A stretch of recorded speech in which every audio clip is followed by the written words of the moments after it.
My name is John Storey-Bishoff. I'm with the Environment and Protected Areas. I'll be giving a short update on behalf of my colleagues in the Department of Energy on work underway to grant sequestration tenure in Alberta.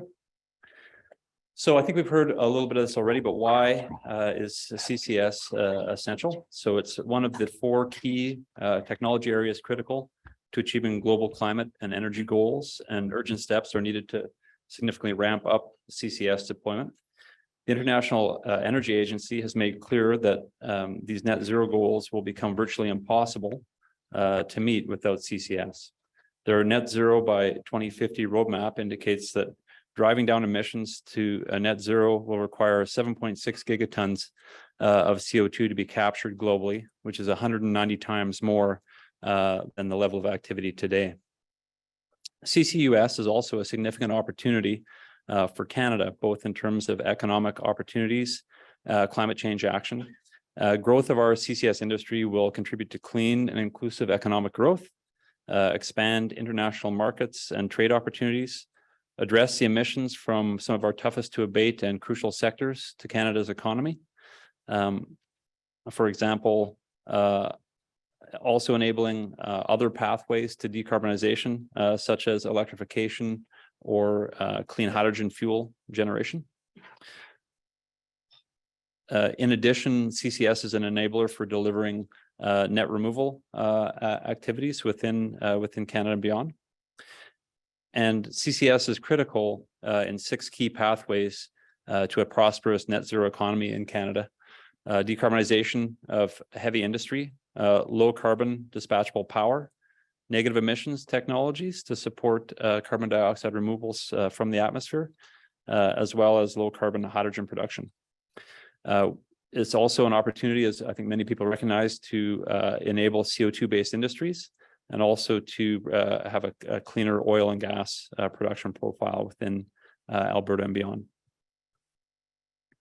So a little bit about the CCS tenure and regulatory frameworks. So the province has established a clear regulatory framework related to carbon sequestration. That's one of the, I would say, advantages of where we're at currently in the province.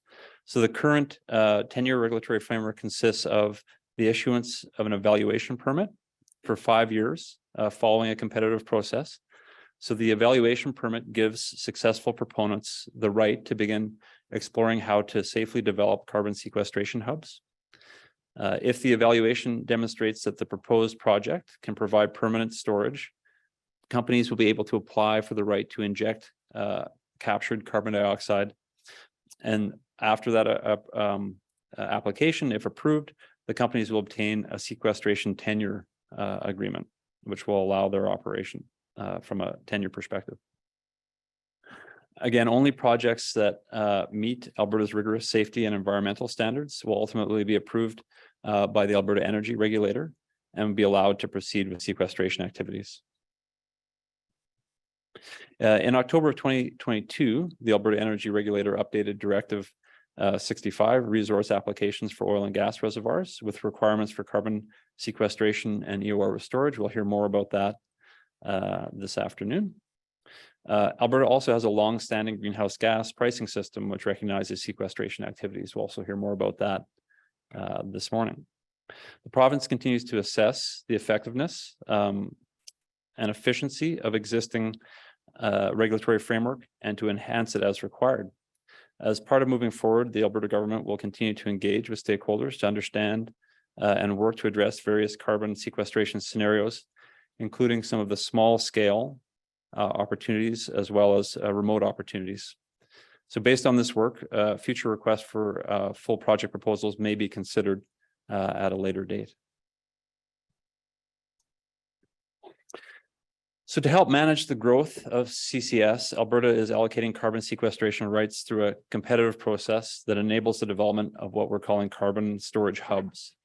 So a carbon storage or sequestration hub really denotes a volume of pore space such as rock formations managed by a company that can effectively plan and enable carbon sequestration of captured carbon dioxide from various emission sources. Recognizing significant and simultaneous demand for access to pore space, Alberta has adopted an open access hub model. So this approach will ensure that carbon capture and sequestration will be deployed in a responsible, safe, and strategic manner. It will be an effective way to avoid challenges associated with numerous and potentially overlapping sequestration proposals. So again, to highlight, 25 proposals have been selected to begin pore space evaluation for sequestration of carbon dioxide from Alberta's existing and future emission sources. And we're going to have a great discussion with some of them now. Thank you, John. So, a little bit of feedback. It's all right.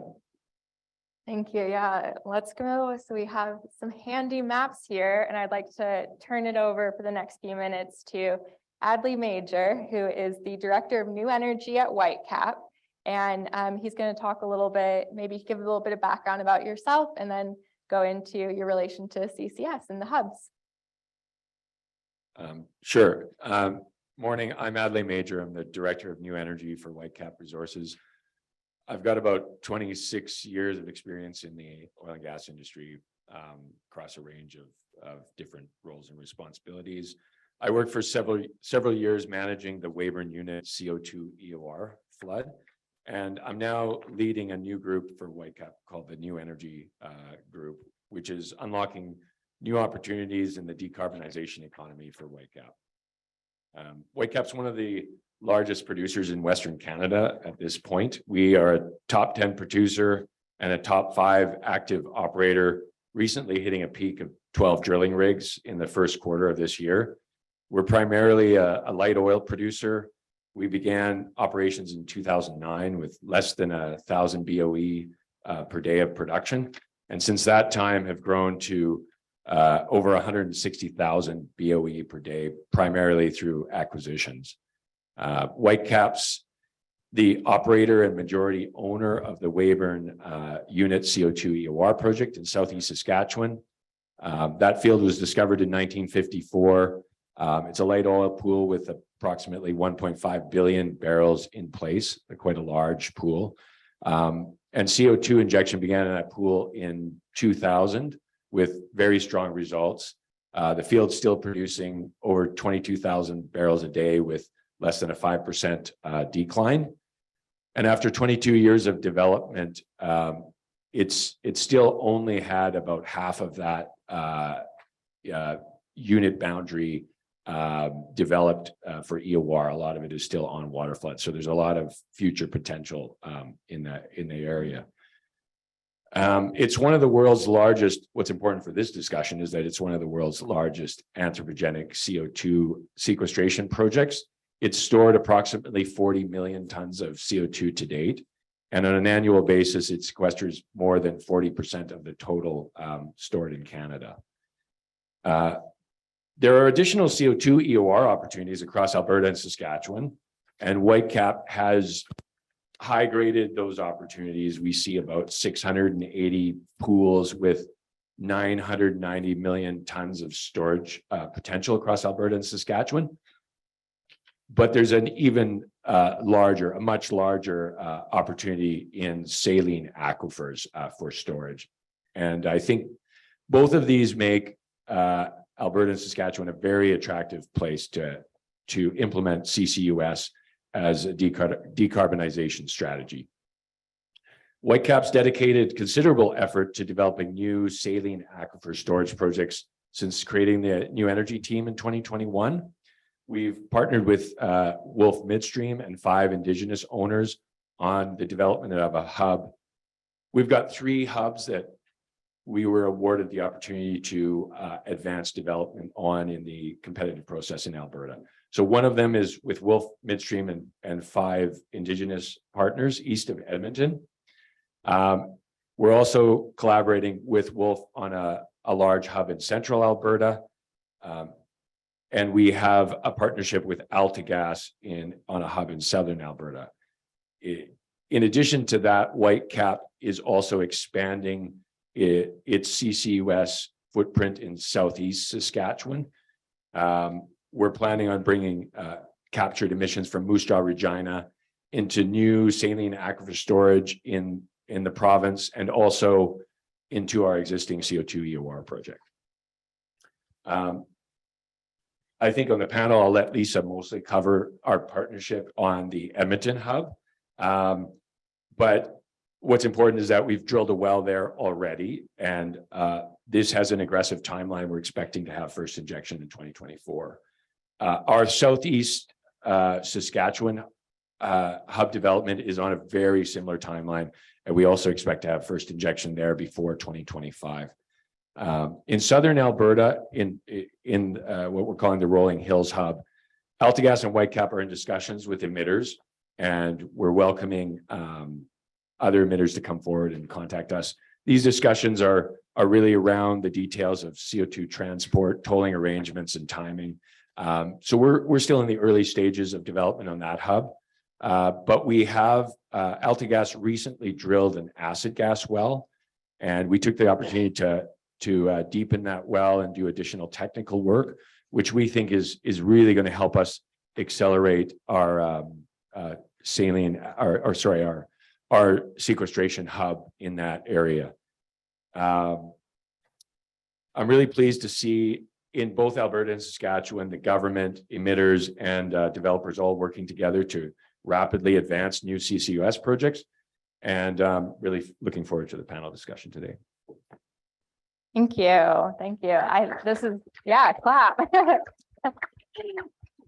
This is now a great time to turn to Lisa Tebbutt, who is the Director of Business Development at Wolf Midstream, and kind of pick up where Adlai left off, talking about the hubs. And Lisa, if you want me to do any of the zoomed in slides, just let me know. I'll move forward. Yeah, that's okay. I think we can keep it on that for now. But morning, everyone. Thanks for, can you hear me? Okay. I don't know if this mic's on. Yeah. Okay. Thanks for having me today. My name is Lisa Tebbutt, and I know the agenda, I think it says ACTL, but I work for Wolf Midstream, and Wolf Midstream owns and operates the Alberta Carbon Trunk Line pipeline system. So as a Director of Business Development at Wolf, I am responsible for managing the development of our sequestration business and building out our saline aquifer storage business, generally connected to the ACTL pipeline. So as Adlai mentioned, we have Wolf is partnered in two different hubs that are shown on this map here. One is east of Edmonton, about 70 kilometers east of Edmonton, which we're calling the ACTL Lamont Carbon Hub. The other one is in central Alberta, east of Red Deer, which is the ACTL Central Hub. So I'll spend a few minutes giving an overview on the Wolf business, on our operating assets, and talk about some of our experience in CO2 infrastructure to date, and how we're thinking about our hub development. And then we can kind of move on and then jump into the panel discussion. So Wolf Midstream is a private company. We have a mandate to invest in energy infrastructure in Western Canada. Our shareholder is the CPP Investments, so one of the largest pension plans in the world. And the Wolf business began with the purchase of over $3 billion worth of operating assets, which is a heavy oil pipeline system from Fort Saskatchewan to Christina Lake. We're building on that business under the Wolf Midstream platform, and we're building out an NGL business as well as a carbon business. So the core asset in our carbon business is the Alberta Carbon Trunk Line, which Wolf owns, operates, and constructed. So we've been through the whole process of getting that pipeline system up and operational. It is an operational CO2 system, so many of you probably know that being here, but it has been operational since mid-2020, and it is the largest pipeline system in the world moving anthropogenic or man-made CO2. So the system itself includes two compressors. So we take CO2 from two different sources in the Fort Saskatchewan region. We compress it up to a dense phase CO2, and then we move it down a 240-kilometer pipeline where it's delivered to Enhance Energy at the Clive EOR field near Red Deer. So the pipeline itself is primarily a 16-inch pipe. It's moving about 4,000 tons a day of CO2, but it has the capacity to move 10 times that amount when full. So there's lots of excess capacity on the pipeline, and it can really be used as a conduit and an open access transportation network as we build out CCS in Alberta. And I think that's really a key point. The ACTL system was built and designed as a multi-user open access system. And as we see CCS projects build out in the province, ACTL will really be a key tool for facilities and for storage operators to de-risk sequestration service by providing connectivity to multiple storage options. The pipeline runs in proximity to potential EOR projects, some of which, Adlai's alluding to, depleted oil reservoirs, as well as a number of potential saline aquifer sequestration projects that have been awarded, and not just Wolf operated projects, but other projects as well that we hope go through evaluation activities over the next few years. So that's kind of our existing asset. Moving to the sequestration hubs, Wolf and our partners have been awarded 2 evaluation permits for potential sequestration hubs connected to the pipeline. And as Adlai mentioned, we have begun evaluation work at the ACTL Lamont hub east of Edmonton. So we've drilled our first evaluation well there, and we're incorporating that site-specific information into all of our technical models to increase our confidence that the reservoir there is suitable for safe and permanent CO2 storage. And we are moving forward with that evaluation, targeting an in-service date for phase 1 CO2 injection of Q4 2024. The central hub is more exploratory, so we will be looking at doing evaluation activities within the evaluation permit window over the next few years there. So just to wrap it up, as CCS evolves in the province, I expect and I hope that ACTL will play a major role in de-risking the entire CCS ecosystem for both facility operators and storage providers. And I look forward to seeing how the industry evolves. So that's our carbon business. Thank you for having me. I'm excited to get into the panel discussion and talk with you guys and get some questions from the audience on our business and how we see the hub model evolving. Then we're going to move to Candice Paton, who is the Executive Director of Regulatory Affairs and External Affairs at Enhance Energy. Thank you so much, Jessica. I don't know if you're able to bring up the slides. Can we pull up the video now? So what I've attempted to put together, and we'll see if it goes, you're in for a real treat if it works out. But, something that I get really excited about is when I go out and I spend time at our EOR sequestration facility. So this is just going to play for about 5 minutes. There's no words except for enhance at some point. But I just want to give you, as much as I can, a little bit of the feeling of what it's like to be out there. Because we hear all the time, we're talking about emissions reduction, we're talking about economic diversification, we're talking about all of the big challenges that we face in the world, and climate change and the drivers behind why we're doing this work really come to people's forefront. It's worrying. And I always tell them, when I go out to Clive and I put my hand on that pipe and you feel 4,000 tons a day of CO2 heading down into the geology, and you know that it's going to be permanently stored, it gives me such a feeling of energy and optimism about what we can really do. So enjoy the photos while I chat. And what a treat to go after Adlai and Lisa, because Adlai has waxed on about the benefits of EOR. So he's covered that ground for me. Remember those points, that's important. And Lisa's really talked about really what is the first hub that's already operating at commercial scale in Alberta. And that's really at the Enhanced Sequestration Facility, where there's multiple large emitter sources, our partners, Northwest, the Redwater Sturgeon Refinery, capturing almost 90% of their CO2, which reduces their emissions by about 70%. You've got the nutrient fertilizer facility from the agriculture sector, connecting into common infrastructure operated by Wolf, and then making its way down to this beautiful geology that we have in Clive. And I talk about the beautiful geology because we've started our approach to permanent sequestration with enhanced oil recovery. It's well known.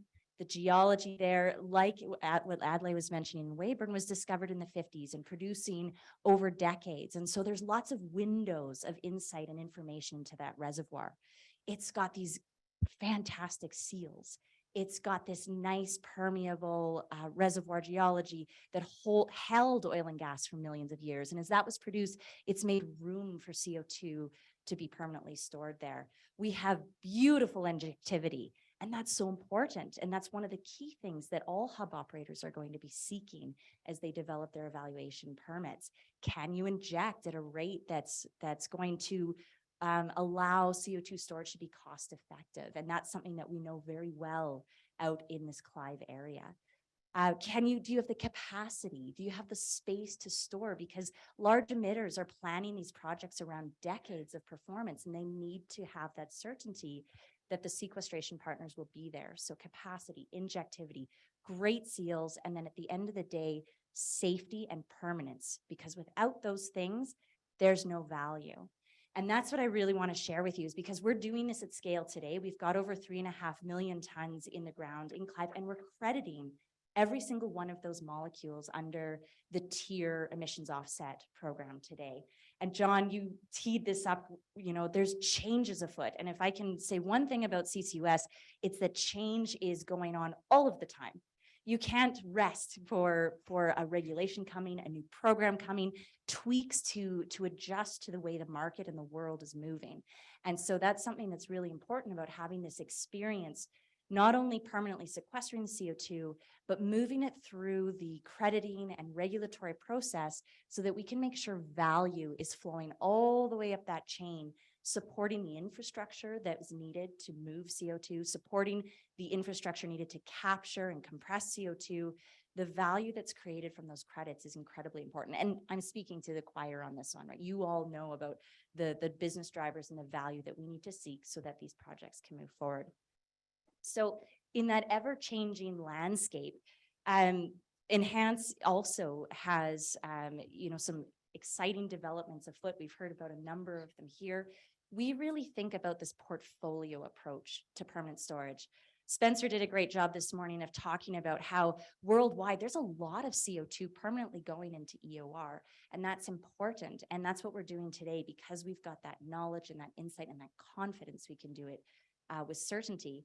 We've also got 2 evaluation permits. This is a little bit of a theme on the stage here, but we've also got 2 evaluation permits for saline aquifer storage, one co-located geographically with where we're operating EOR today. And isn't that exciting? Because what we have in this origins hub in central Alberta, that we call it, is the potential for very large scale sequestration. But we've already peaked into the reservoir. Adlai, you talked about the acid gas injection well that's been drilled in southern Alberta. That gives you some information. What we're really excited about when we talk about central Alberta and origins is we've chosen that geology so carefully to understand and leverage the information that we have at hand today. We have many, many peaks into the reservoir. We're injecting CO2 into corollary geology today, and so we understand injectivity. We've got work done on the seals, and we're going to build from that point of knowledge to really gain certainty and provide that certainty to the large emitter partners that we work with on saline storage. So Origins is a really exciting project for us, because from a technical de-risking, we feel like we're well on our way to being able to satisfy the requirements that will be placed on us by the AER and Energy and Alberta Environment and Protected Areas. Our next saline project is up in the Grand Prairie area. And this one's interesting because this puts us in a place, while we operate, it's geology that's not as well known to us. So very similar to the other 25 hubs that are doing exploration work and evaluating and really working to demonstrate to ourselves, to the people of Alberta, to the Crown, that this will be safe, appropriate, and that it has those characteristics that we're looking for ultimately to prove to the large emitters that this is a project that can provide them certainty, capacity, injectivity, seals, and safety. So safety, I want to touch on just for a few minutes. We're one of 2 operators that have an approved and publicly available MMV plan. And I always say that the most important acronym in CCUS is MMV, Measurement, Monitoring, and Verification, because this is This is what it all comes down to. If you're going to credit your CO2, you need to have that demonstration of permanence. And that really comes through working across all of the players, Alberta Environment and Park or protected areas, Alberta Energy, and the regulator to develop this MMV plan that holds so much information. But it's not a static document. It is alive. It is changing every day as we get more information about our field, as we notice what's happening with the CO2 plume underground, as we move into different areas of the field, as Alberta Energy and the regulator look at the science and what's evolving in the space. And so MMV is something that I think all operators, I hope, are prepared to really dig into and understand that this is going to be a 30-year marriage between yourself and your regulators. It's something you're going to have that relationship with so that you can work together to actually come up with a plan that satisfies the many needs across value creation, public confidence, and regulatory certainty and safety that's so required. So that's something I think we're really proud of it and enhance is working with the regulator and deepening our understanding of how MMV serves all of these needs. So I'm going to leave it there because I think my video is over. I hope that gave you a little bit of a feeling of what it's like to be out at the sequestration facility. It's commercial, it's happening today. We're crediting that CO2, we're providing value up the chain. And I think Alberta is just poised to do so much more of it. Thank you.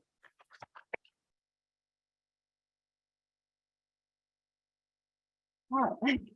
Thank you so much, Candice. So I have two questions here that we're going to ask our panelists, but then we are turning it over to you guys both in the room and online. So please submit any questions you have, again, using that QR code on the back of the printed agendas. So first question, we want to hear about how your experience as an operator of an existing CCUS business informs your approach to new CCUS projects. So Adlai, I'm looking at you. You mentioned the Weyburn facility in Saskatchewan. Maybe you could start talking a little bit about that. Yeah, I think the Weyburn experience has been really helpful to us. It's interesting that project started before there was any requirement to have an approved MMV plan, but we've been doing significant MMV activities since 2000, and I think Weyburn's been studied fairly thoroughly as far as what we're doing there has guided a lot of the regulations. So we're, Candice mentioned that MMV is super important, and we've got a lot of experience with that. I think that's really important in operational experience, handling CO2, compressing CO2, transporting CO2. You learn a lot when you're dealing with CO2 coming back from the reservoir, recompressing it. So just managing CO2 safely is really important there. And then as an advantage that any oil and gas operator has, obviously, is subsurface experience and dealing with, Candice again mentioned a lot of this is exploration. So you really need to understand subsurface and working in an uncertain, with geologic and reservoir uncertainty. Yeah, thank you. Lisa, do you want to chime in and talk about the ACTL and Wolf's perspective? Yeah, I mean, so right now Wolf operates, a part of an integrated system, right? So there's different operators doing different parts of the system. So obviously, we understand technically how to build and operate CO2 infrastructure, major CO2 infrastructure. That's, good experience when we want to do it again. We're part of the MMV process, right? We measure and provide data for the process of generating carbon credits, as it has to be tracked through the entire system. So that's great, and we'll lean on that as we develop new projects. But I think, most importantly, actually, our experience with ACTL and just Wolf's experience being a part of this CCUS conversation for so many years is really the importance of risk redundancy when it comes to sequestration activities. And I mean, Candice touched on a lot of the things we're trying to figure out as we do evaluation work, things like injectivity, things like ensuring the cap rock will, is sufficient, making sure we understand how much CO2 we can put away into a geographic area. There's uncertainty associated with all of that. No matter how much evaluation work we do, we are never going to be able to say with certainty we can do A, B, C, or D. And so having risk reduction around sequestration or permanent storage for facilities is a really important tool we're hearing from emitters. I mean, we're not an emitter, but as we talk to emitters, we're hearing that being able to diversify your sequestration service in the event that something doesn't go as planned, either short-term operational outages or over the longer term, if the reservoir just doesn't perform as expected, is really important for them to be able to move through in their investment processes and get to really billion-dollar decisions around capture projects. And so I think that's one thing that we have learned just from not only operating ACTL, but just from being involved in this conversation for so many years. So. Yeah, thank you. Candice, you gave a good overview, but maybe you could add a bit more color to kind of what you were saying earlier.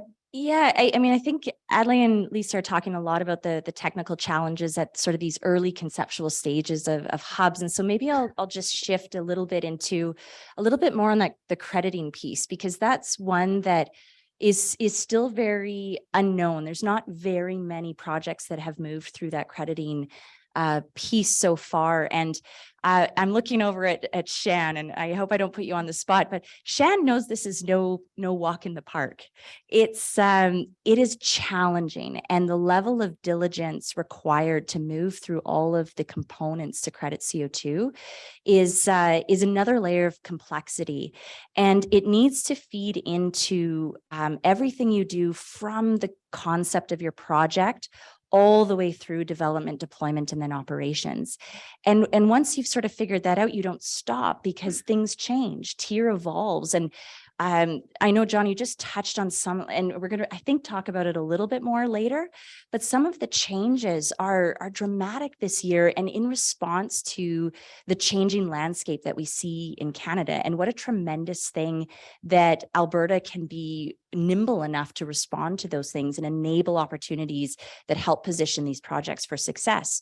But it means that you're constantly walking back and looking through the protocol and the recipe book of what to do with crediting, and having to ensure that you're keeping up to date. You might be shifting monitoring approaches. You might be shifting measurement approaches. You might be collecting data in different ways or presenting data in different ways. And all of that has to feed up into that certainty that at the end of the day, you can provide that credit, again, to your partners along the system. So it's challenging work. And I think what's also neat is that as Canada at the federal level starts to layer on additional policy elements like clean fuel regulations, how are sequestration operators sort of out in front to be observing and responding in a timely way to create that value? So that's something I think we're really excited to do. We've been doing it Enhance. We're actually kicking the tires on the new sequestration credit as we speak for some of our 2022 volumes. And we're moving into our very first clean fuel regulation, going through the quantification methodology and a verification process there too. So again, how do you capture the most value? How do you stay on top of that shifting landscape in the policy lens is really critical to our business. Yeah, thank you. That crediting is definitely a really important piece of the conversation to bring in. Our second question before we move to audience Q&A is that the CCUS value chain is often broken up into 3 different pieces. We have capture, transport, storage. So how does the hub model work when you have different proponents developing these different pieces? I'm thinking maybe we could start with you, Lisa. I know you mentioned, that the pipeline, the ACTL pipeline was developed to be a multi-user open access, but it's currently operating at 1/10 of its capacity. Yeah, I mean, so, as you break apart the different proponents in the system, there's a lot that we need to think about. Wolf really is handling this by working really closely with emitters and by thinking really hard and long about the timing of our phase development of a sequestration project. So, obviously a sequestration project on its own makes no sense. If there's no emissions to store, we're not going to develop any infrastructure. So independent hub operators, especially like emitter or sequestration providers who don't have their own emissions to anchor a project and to start development, need to work really closely with emitters to kickstart the project and be able to provide a service that works for the customers, right? So we need to understand not only how we can put the requested emissions away safely and permanently, not only how we can generate carbon credits, but we also need to understand how we can provide our potential customers with the certainty that they need to advance their facilities through either FEED or through to FID decisions or through to construction. And what we're finding is that different emitters require different levels of risk reduction at different points along their investment process. And so, we have the benefit of working with an early mover who, is going to be producing CO2 that they need to store by the end of 2024. So this means that over the next few years, not only are we going to be completing evaluation work, we're going to be moving through the provincial process to get a sequestration agreement. We're going to be setting up a commercial service model. We're going to be drilling our phase 1 evaluation wells, and then even moving into operation over this time frame when a lot of other major facilities are looking to make these decisions. And so what we hope this does is it frees up or it provides some level of increased certainty to facilities that there is an operating independent sequestration service out there. So it will de-risk some of those investment decisions within those organizations. And this is only one piece. As I said, the risk it's never zero, but we hope that being able to move forward with this will help provide some certainty for major facilities. Certainly. Adlai, Candice, do either of you want to chime in on the different proponents? Sure. I think the value chain is very complex. It involves a lot of varying skill sets. So I just think the emitters are at the center of this. We need them to make decisions to capture emissions. So they're at the center. We're tailoring solutions for them. It would be arrogant for us to think, even though we have experience doing this, that we know everything. So there's a lot of collaboration. This is why we're partnered with midstreamers. We value the contributions that they're making. We're trying to bring some subsurface expertise. We're even finding ourselves really leaning on all the resources we have in Alberta in terms of engineering companies, regulatory. We're working really closely with the government on this. There are consultants. You saw a map at the start of this that McDaniel put that map together. They're one of the many consultants that are really focused on helping people get through this. There are a lot of resources in Alberta and Saskatchewan, and I think this just involves a lot of collaboration. And it's important for people to be humble and sort of put the emitters at the center of this. Yeah, I think I echo Lisa and Adlai's statement. Like there is no storage without CO2, and nobody's going to move forward on spec. And so it really is this challenge to build strong partnerships, to have relationships, and to have people play to their strengths and their experience across that whole value chain. And that includes everything from emitters to technology providers. Actually, I'm not going to repeat the list. Shan did a great job of naming everyone who's involved in this space. And it really takes everyone to put these projects together. The system that is in place today with Northwest and Nutrien and Wolf and Enhance, that's because all of these companies came together to have a solution together. And that's how hubs will move forward.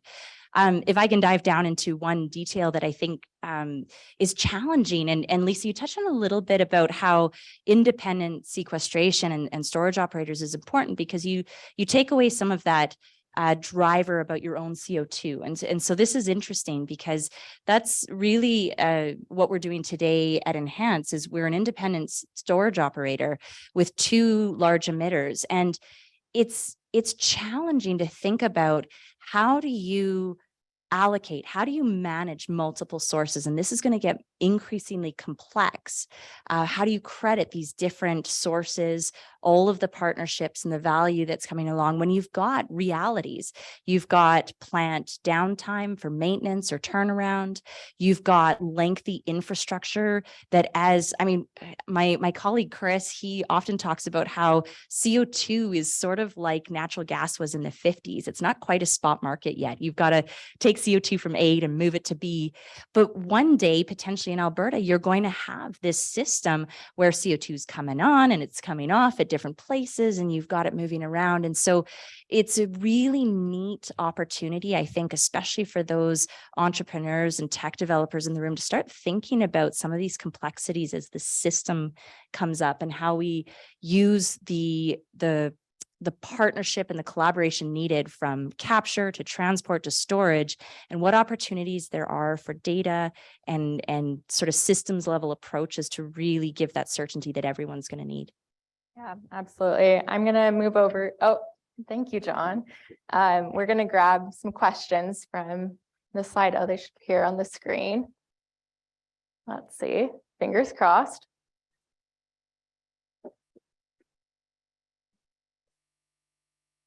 Oh, okay, perfect. We'll just start at the top then and go through. So first question for Wolf, what do you think will be the biggest challenges to the reference 2024 Q4 sequestration hub ISD? Yeah, I mean, we have a lot of work to do over the next 2 years. I think we definitely appreciate that. And we're working very, very hard to work through the evaluation stage. I think really the biggest challenge we face right now is just being able to navigate, we're a first mover in this. And so we're navigating through the provincial system, through a commercial agreement, with customers. We're moving through the regulatory system. We're working very closely with all of these parties. We're working closely with Alberta Energy. We're working closely with our potential customers, and we'll be engaging with the AER through the regulatory process. But there's a lot of big rocks to move over the next 2 years. But I do want to point out, and although the timeline does seem aggressive, I mean, this is for phase 1 volumes, right? We're not talking about building out 30 wells over, our entire hub for phase 1 development. We certainly intend to approach this in a phased way. And phase 1 will start with, we don't yet know exactly how many wells because we're in the middle of that technical work, but we'll start with a few and we'll phase it out from there. So although it sounds daunting, when you break it down to the pieces, we're trying to drill a few injection wells, make sure that we can get the MMV plan in place, make sure we can get accrediting process in place. But we certainly have a roadmap to do so. And we just need to kind of put our heads down and work through it. Sounds like a good plan to me. Let's see. Next one, it says, if a company has a CCS project, do they have to use one of the CO2 storage hubs, or can they develop their own site, assuming new site is not overlapping a hub? Maybe John? Yeah, talk about that? maybe I'll take a stab at that one. So the focus on the tenure process at the moment is on sequestration hubs. So that's the concept of being granted a tenure with the open access concept that you'd be accepting CO2 from multiple sources in your I'm going to call it kind of catchment. So that's the focus. I think, as I mentioned briefly, there is some engagement ongoing at the moment in terms of small scale and remote opportunities. But the focus and the intention is really around the hub model. So if you're in a location where you have access to a hub, the intention is that that's an open access hub and you would be able to utilize it. Thank you. Our next question for Candice. Do you see the opposition by the federal government against EOR as a significant obstacle to CO2 storage, like Clive being created in the future? Well, thank goodness I brought my little EOR soapbox along with me. I'm just going to climb right up there. You know, it's wonderful that there's an investment tax credit. We need that. That's important. And Spencer mentioned a little bit about the Inflation Reduction Act in the US and Canada's response to develop an ITC. Absolutely needed. We're going to take advantage of it as we develop Origins and our saline projects. So that's wonderful. However, what a missed opportunity for Canada. And I think that's what really gets me all fired up. You can probably tell about this topic. EOR is we know that it permanently stores CO2. The regulatory pathway is certain. It's operating today. And we have so much resource in Alberta. When I talk about Clive, that resource was developed in the 50s. And by the late 90s, early 2000s, there was still 50% oil left in place, but operations were done. You had suspended wells, you've got legacy infrastructure just sitting out there. And by bringing CO2 into that area, we're putting assets back to work. We're using existing well infrastructure for monitoring. We're bringing leases that have been sitting out there in farmers' fields back into play. We're bringing them smaller. We're doing abandonment work. I know that's in the news a lot as a misnomer, but we're properly abandoning and putting to rest aging infrastructure. And that's what happens when you bring CO2 into an EOR play. The other thing is we have so much certainty about that geology. And so I see it as such a transition tool to actually be providing value to Albertans today for the resources that we have while simultaneously sequestering CO2. And when I talk about what we do today, we sequester getting up to close to 2 million tons per year into that reservoir on behalf of other industries. So the refinery is getting credits to apply to their obligation.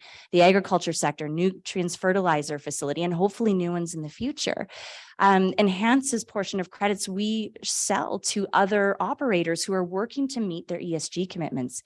And so on the CO2 side of our business, we're helping to decarbonize multiple sectors in Alberta. That's yay. Then shift over to the oil production side of our business. We're reinvigorating that resource that would have otherwise not been produced. We're providing royalties for the province. We're bringing municipal taxes and all of those sorts of things to support the local area. We've got operators who are living at home now in rural Alberta, putting their skills to work. They're not traveling away to remote sites. They're living right at home, working in their backyards, and that's important. So there's so much good that happens when you bring CO2 into an EOR reservoir. And I really hope that Alberta doesn't walk away from the value it can produce. I hope we can support EOR, make sure that it is competitive, because effectively what the ITC does by excluding EOR is makes every molecule of CO2 that would otherwise go to EOR much more expensive. So we need to figure out how to level the playing field so that Albertans can benefit from that. I mean, EOR today has backstopped this ACTL system. The value coming from both CO2 and oil is what allowed this project to get off the ground. And I hope that EOR in the future will support so much more infrastructure and great projects. And that's certainty we need. It's a portfolio approach. And I hope Alberta has the ability to put all geology to work for the goal of reducing emissions and creating value for everybody here. Put my soapbox. Okay. Thank you so much for that answer. Do either of you want to chime in on the question of EOR? We have several other questions too. That was answered really well. I mean, we have a very large existing EOR project. We can possibly afford to compete against the ITC, which is, it's not a lack of support for EOR. It's a barrier to EOR. It's offering money to people who do capture to not go to EOR, and we have to compete with that. Raises the price of CO2. In Weyburn, we can probably find ways to make that work. And there are important things that have been done. Like I'd just like to mention Saskatchewan has EOR specific incentives that are helping. So we can pay for CO2. There are Saskatchewan incentives that are EOR specific. And I think we're talking about having further incentives that help work past those challenges that the federal ITC presents. But yeah, I agree. Energy security is incredibly important. Why not address energy security concerns while storing CO2 in the process? I think, that's an oversimplification, but that's the way we see it. If I can just do one more point, when we think about Alberta and the resource that we have in EOR, this is $80 billion worth of value for Alberta that we're walking away from by not having that level playing field. So it's important, it's real, and it's near term. And so I think, we really need to, in this province, have a serious discussion about how are we doing emissions reduction to create the most economic value for the province. Thank you both for chiming in on that one. It's an important question. See what we have next. How does Alberta ensure permanence beyond written directives? I don't know, John, maybe? Well, I think we're going to hear a little bit more on that topic this afternoon, but I know there was mention already of some of the work that's been done in MMV in the various projects. I don't know if anyone wants to touch a little bit more on that. Or Sure, I can chime in a little bit. You'll hear lots more about this from the regulator directly, and that is absolutely the best source. But we are doing this today, and we do it every day. It is one of the significant costs associated with operating as a CO2 sequestration hub. We collect over 1,000 points of data regularly to support our MMV plan. And that comes in a very multi-layered approach. So we're injecting into a reservoir. It's got amazing seals. We've got layers above that create a safety net of permanence for us in the data that we collect. So we have done 3 years of baselining to ensure that we know the CO2 footprint, or the CO2 fingerprint, I should really say, of what's going on in the reservoirs around us. And so we collect CO2, we do isotoping to show that CO2 that is our CO2 from ancient sources and being burned as fossil fuels and then captured and sequestered is different from CO2 that would be coming up in the soil gas, or from coal bed methane seams, or from layers below. We do water sampling, we do groundwater sampling, we do deep well sampling. We've got eyes around the whole area that help to provide a wealth of data that shows that we can create that permanence. So this is something that's really important to us. It brings in a very important engagement piece as well with landowners in the area, stakeholders in the region. And it's something that we take very, very seriously and put a lot of effort into. There's many organizations as well that are working really hard in Alberta. I have to mention Carbon Management Canada. They've got test facilities. So they're really looking at new technologies in the science and understanding how we can do the best job possible as MMV. And like I mentioned, MMV is alive. And so it continually evolves to make sure that we're capturing the best data in the best way and actually doing that due diligence. Would you like to add something? I would just maybe add to that I think the question is not up there anymore, but it was talking about what we can do in addition to the regulations. I mean, I think it's really important. A lot of the things you talked about, Alberta has a world-class regulatory system already set up that is very thorough and has been executed on and has been tested and will continue to evolve. But I think there's a lot of really strong guidelines in place and analogs, both from, your MMV plan and the Quest project that we can lean into and that we can build on to make sure that we can provide assurance of permanent CO2 storage. Thank you. Okay, we have about 7 minutes left. So I think we could get to 2 more of these. So the next one is for the hubs in the Edmonton area. How will possible pressure and interference between adjacent hubs be managed? Anyone? I can take that one. I think we, obviously the goal is to store as much as possible. So you want to pressure up as much of this pore space as you can up to a safe limit, which we're all conducting risk assessments, working with the government, establishing what those limits are, monitoring to ensure you don't go over a pressure limit. But you do want to pressure these up And I do think that you want to move quickly. You want to be one of the first in here to start improving your understanding, and you want to advance your hub quickly, because I do expect that there will eventually be quite a bit of pressure interference if we're successful doing this. But I think there's a lot of space there. For me, that's a problem down the road. I think early on here for the first hubs, I don't think that's going to be a major issue. I think a bigger issue for us now is getting more emitters to make FID decisions on capture, and then that will be the happy problem we have later. I don't know. Other people might have a different take on that. I think I would just, I agree. I think I would just add that this isn't something we're not thinking about. I mean, we're certainly incorporating potential offsetting development into how we think about our reservoir modeling and our ultimate storage capacity, and how we think that injection will happen within our projects.